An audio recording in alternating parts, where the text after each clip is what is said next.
తండ్రి తర్వాత తండ్రి అంతటి వాడు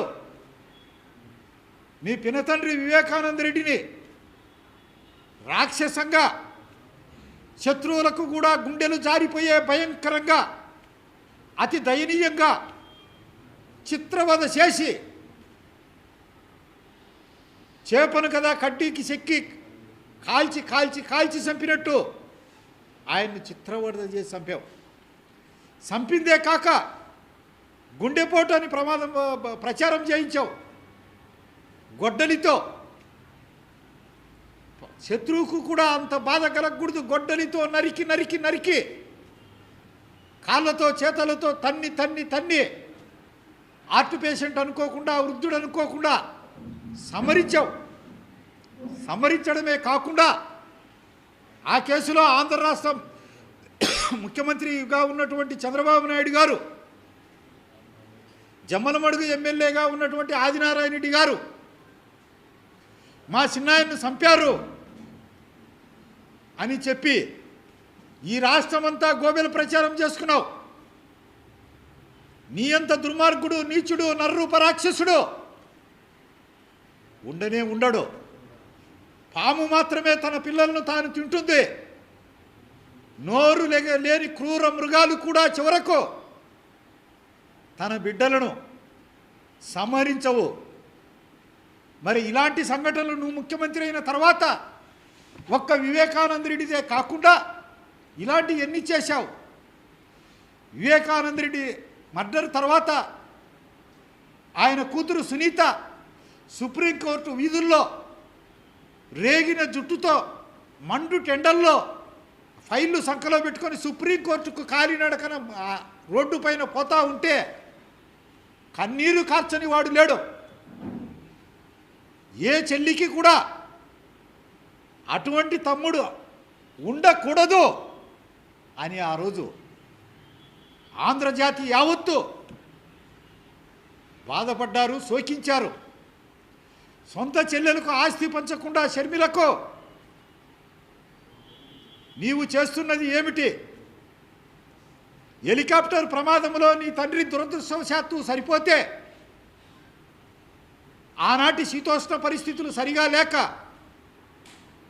మా నాయన హత్య వెనక రిలయన్స్ ఉంది అని చెప్పి ఆంధ్ర రాష్ట్రంలో ఉన్నటువంటి రిలయన్స్ ఆస్తులు, పెట్రోల్ బంకులు, వారి ఆఫీసులు అన్నింటినీ బద్దలు బద్దలుగా తునాతునకలుగా పగలగొట్టి సీఎం అయిన వెంటనే సిగ్గు శరము ఏమాత్రం లేకుండా రిలయన్స్ వాళ్ళ బంధువుకే రాజ్యసభ సభ్యత్వం ఇవ్వడం అది నీకే చెల్లింది.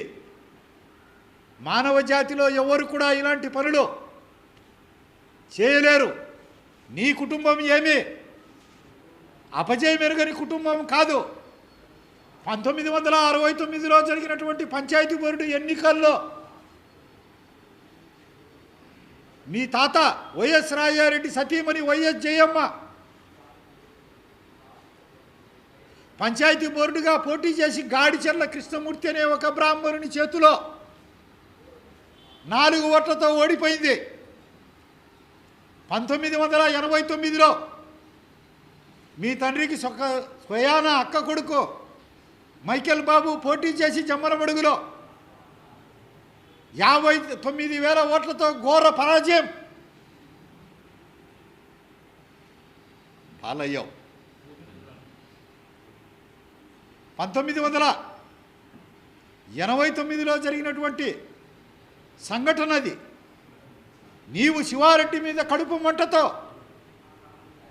దేవగుడి సోదరులను అంతం చేయాలని వారికి ఫ్యాక్షన్ సృష్టించావు.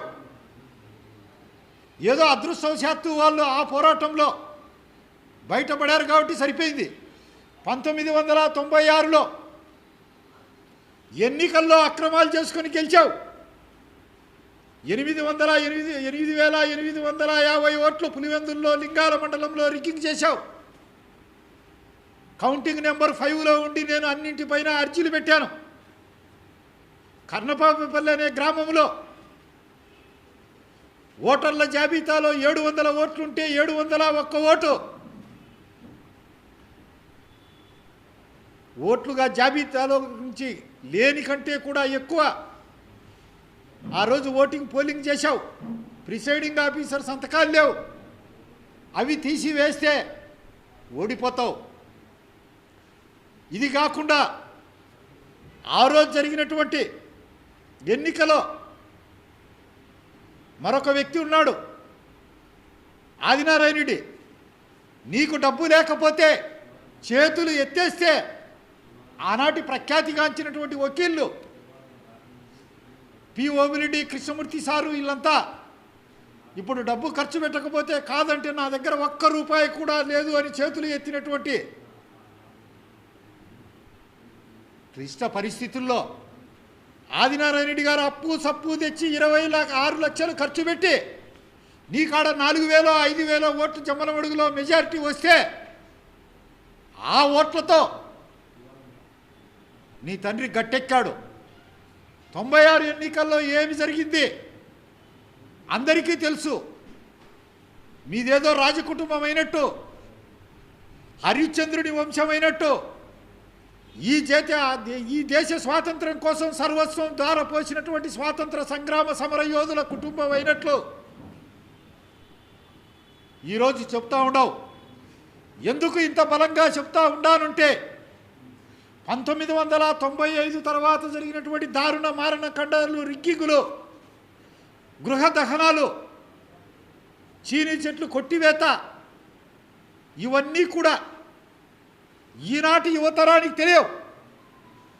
ఈనాటి యువతరానికి నేనిచ్చే సందేశం ఏమంటే, ఓ నవ యువకులారా, మీరంతా సత్యం గ్రహించండి. జగన్ అనే వ్యక్తి ఒక కరుడుగట్టిన భయంకరమైనటువంటి నేరస్తుడు. వాళ్ళ కుటుంబం యావత్తు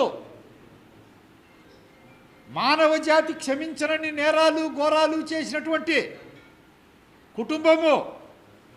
వారి సంపాదనంతా అక్రమము, మోసము. వారు రాజకీయంగా పైకి రావడం అంతా రక్తంతో కూడిందే. మీరు గ్రహించండి, నేను మంచోన్ని.